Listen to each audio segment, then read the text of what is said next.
Two more PGA Tour cards for 2025 have been claimed on the road to French Lick.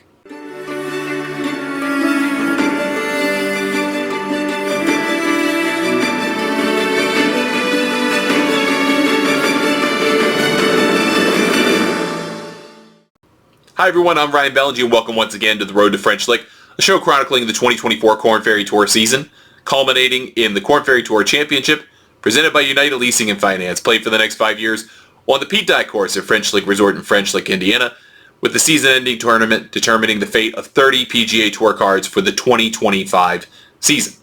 On this week's show, we're joined by Jackson Buchanan, the Big Ten Golfer of the Year from the University of Illinois, who made his Korn Ferry Tour debut at the Memorial Health Championship, as well as Sean Walsh, who joined us from the Good Midwest Open at the French Lick Resort in French Lick, Indiana. He joined us to talk about his career playing on the Korn Ferry Tour, PGA Tour Canada, and PGA Tour Latino America, now known together as PGA Tour Americas, as well as Good. We had two tournaments since we last corresponded with you on this show, and the first one is the Compliance Solutions Championship, which was played on the Jimmy Austin OU Golf Club, affiliate with Oklahoma University in Norman, Oklahoma. The winner of that tournament is a first-time Korn Ferry Tour winner, yet another this season, John Pack. And John finished the tournament with a 3-shot win on 23 under, 265, defeating Jackson Suber, who was the solo second-place finisher. He was also the last man in the U.S. Open field of Pinehurst No. 2 when Jon Rahm withdrew from the tournament. Finishing in third on the week was Stephen Fisk, who continued a great run of tournament golf this year and has been racking up points since his first victory of the season.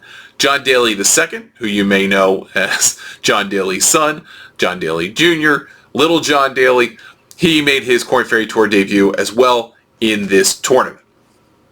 In the second event, right after the Compliance Solutions Championship, was the Memorial Health Championship, played in the land of Lincoln at Panther Creek Country Club in Springfield, Illinois. The winner of that tournament is Max McGreevy, who entered the final round with a one-shot lead and made a 14-foot birdie putt on the 72nd hole to secure the victory and earn not only the victory, $180,000 and 500 Korn Ferry Tour points, but also secured himself a PGA Tour card for next season through the Korn Ferry Tour points list. No matter what, he will be in the top 30 next year.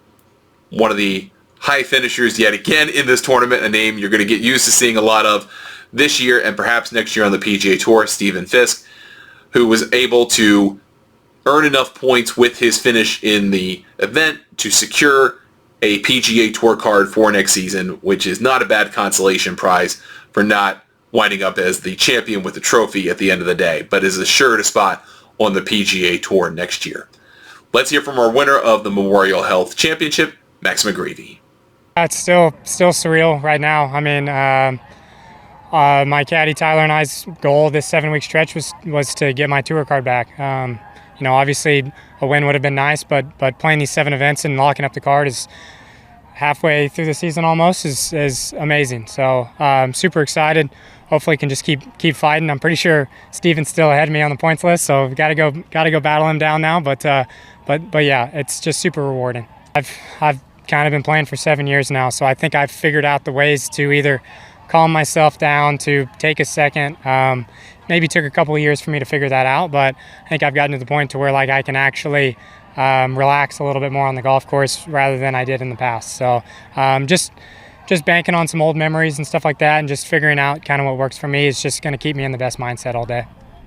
With his one-shot win on 24 under 260, Max McGreevy not only locked up a spot on the PGA Tour next season in the top 30 on the Korn Ferry Tour points list, he also racked up his 6th top 10 finish of the year. Stephen Fisk, for his part, racked up his 3rd top 4 finish in the last 4 starts on the Korn Ferry Tour. And that brought us a new leader in the Korn Ferry Tour points list for the first time in 8 weeks. Tim Vieding is no longer the head of the table on the Korn Ferry Tour points list. That title now belongs to Stephen Fisk, who leads by a healthy margin on 1,436 points. And we also continue to look, as we do each week, at the remainder of the top 5 in that Korn Ferry Tour points list. Coming in at second is Max McGreevy, again on 6 top 10 finishes this season at 1,358 points. Tim Beating slides to third place just by a single point, however, 1,357 points. Harry Higgs is in fourth on the list at 1,240 points. And Taylor Dixon is in fifth position at 1,094 points. Our first guest this week on the road to French Lick is Sean Walsh, and he has played on the Korn Ferry Tour in 2 starts, as well as 29 starts on PGA Tour Canada and 14 starts on PGA Tour Latino America. He joined our Brendan Sweeney at the Good Midwest Open on the Pete Dye course at French Lick Resort to talk about his career, his accomplishments, and good.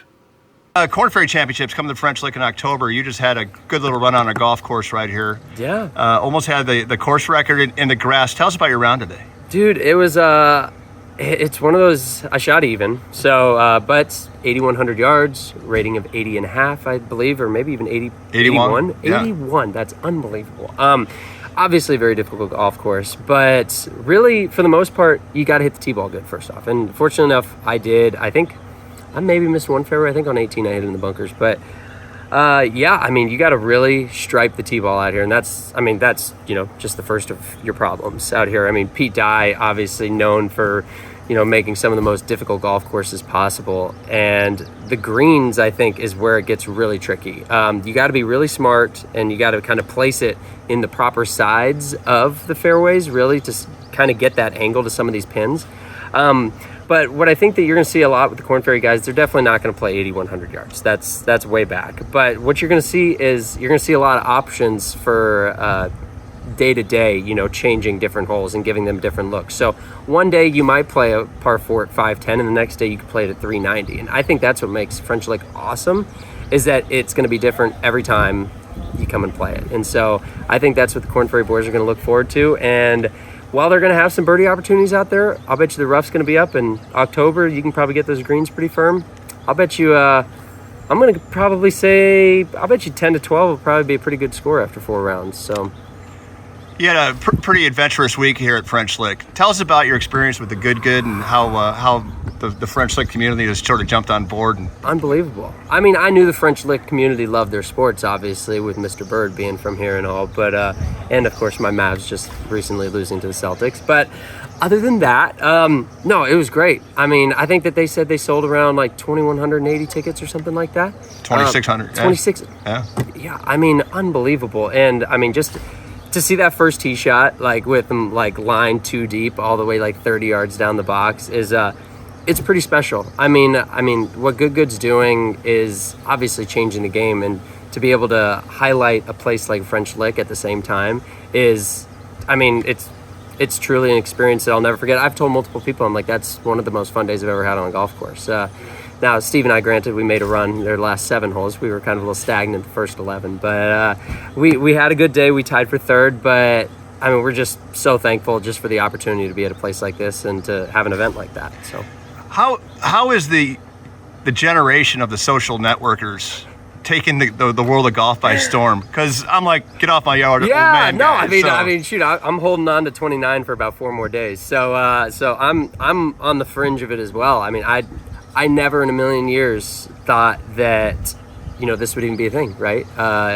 Like I got introduced to it through a buddy that used to be in the group, Luke Kwan, and he was making YouTube videos just to kind of help his pro golf career, and I was just like, I would always kind of poke fun at him, be like, oh, you're the YouTube sensation, yada yada, and then turns out they are the YouTube sensations. I mean, Good is by far the biggest group. I mean, these guys are more noticeable probably than like a top, I'll bet you there's guys in the top 25 in the world of pro golf that would probably be less recognizable than these guys in the Good group. And so it's incredible. It's awesome because it's getting young people into the game, which I think is obviously that's always the goal, right?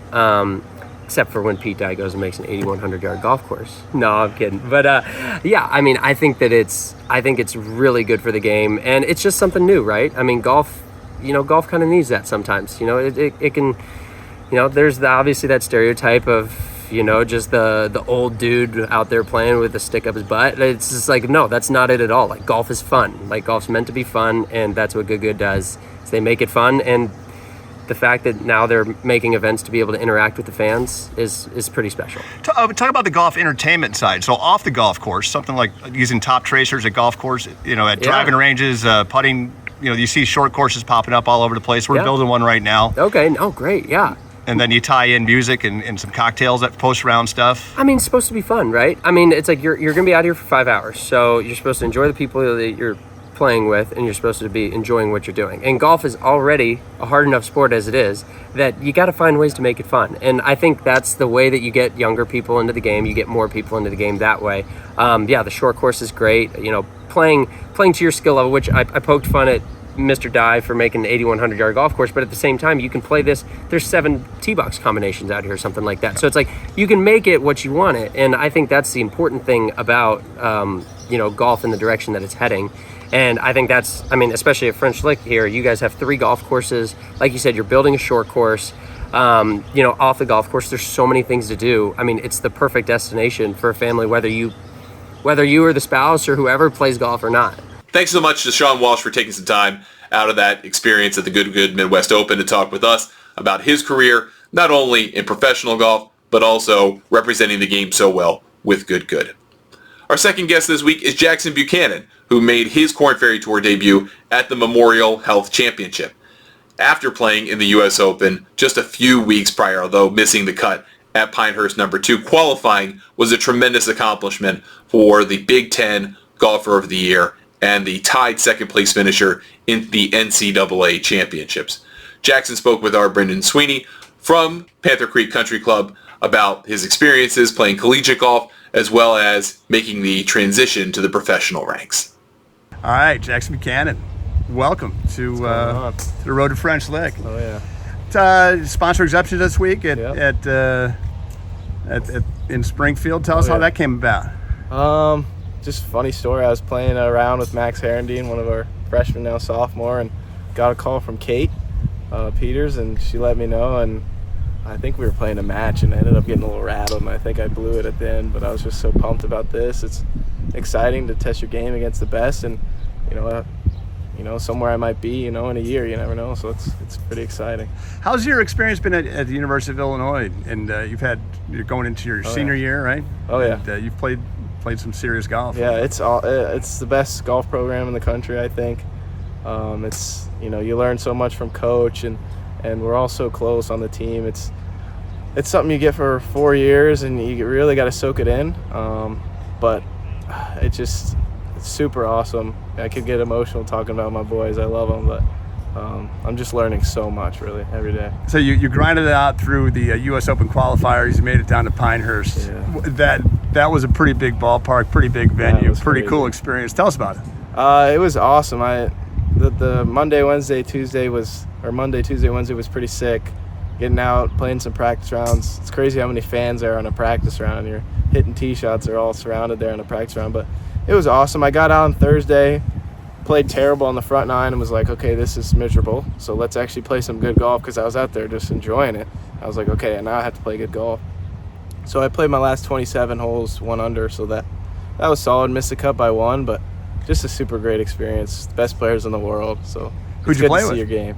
I played with in the tournament. Played with Thomas Dietrich and Brian Campbell, Illinois group, so that was pretty cool. But practice round, played with a few big names. Cam Davis, he's pretty good. Played with Dunlap, Sargent, a few fun guys to hang out with. Right on. What a great experience that must have been. Awesome. Play well this week. Oh, yeah. You heading next week to John Deere. John Deere, yep. So another exemption. I got the call right after I qualified for the U.S. Open, so it's kind of all happening at once. It's like, okay, this is kind of crazy, but it's awesome. It's just experience out here on the tour. I'm a college kid. I'm getting experience on the pro circuit, so really nothing better I could ask for. The guy's been pretty cool to you out here. Oh yeah, absolutely. So eating breakfast with the guys on tour at the U.S. Open, you're like, oh, these guys are just as normal as me. I didn't realize that. Walking by Scotty Scheffler saying hi, it's just like, oh, these guys are normal. So that definitely helps a lot. It's great. It's great. Well, good. You played actually Big Ten Championships 2022 at the Dye course. What do you think of that? What do you think of the Dye? I remember the first round. It was so nice. No wind. I was a freshman. I was nervous. It's wide open, but the fairways are kind of tight, so you got to narrow your focus. But I remember Adrian shot like 64. I was like, holy crap, he's the best player in the world. But then the final round, the wind blew, and I think 73 might have been the lowest score. I shot 79 and like helped the team. It was crazy, but it was awesome. The views are great. It was sick. So what are you following on social? We just had a big gig up at our place. Did you see it at all? I saw. I mean, I didn't get to watch it, but I saw it all over Instagram. I saw some of the big putts, the drives, the iron shots, two inches. It looked awesome, and it was nice to see a course I played before. I knew what was going on, but it was a little bit different. I was in some different spots on those holes with the wind and stuff, but it was pretty cool to see. Well, we wish you the best of luck. Thank you so much for your time, and ILL. I, baby. As we do each and every week on the road to French Lick, we want to share with you 2 holes from the Pete Dye course at the French Lick Resort in French Lick, Indiana, home to the Korn Ferry Tour Championship for the next 5 years. This week, we make our way to the 11th hole, which is a tantalizingly short par 4, and then the par 4 12th, which asks some serious questions with a beautiful infinity green. Here's Will Haskett with more. The 11th hole is one of the most intimidating tee shots on the property. There is not a lot of fairway visible to the player from the tee. Over the right side of the cart path towards the right fairway bunker is the ideal line and play, but some will try and shorten this hole by playing straight at the green. That could end up leading to an awkward lie and approach angle coming up for your next shot. It also will limit your chances at hitting the green. Pete Dye wanted holes to be intimidating. This is one of them visually, but play it smart and you can score.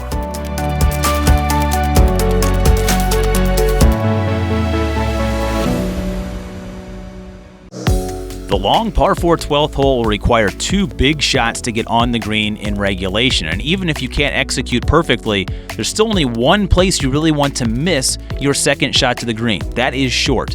Any errant shot that ends up right, left, or long leaves an impossible up and down. 2 big strokes are necessary just to get it on the green, but remember, short is your friend here at the 12th.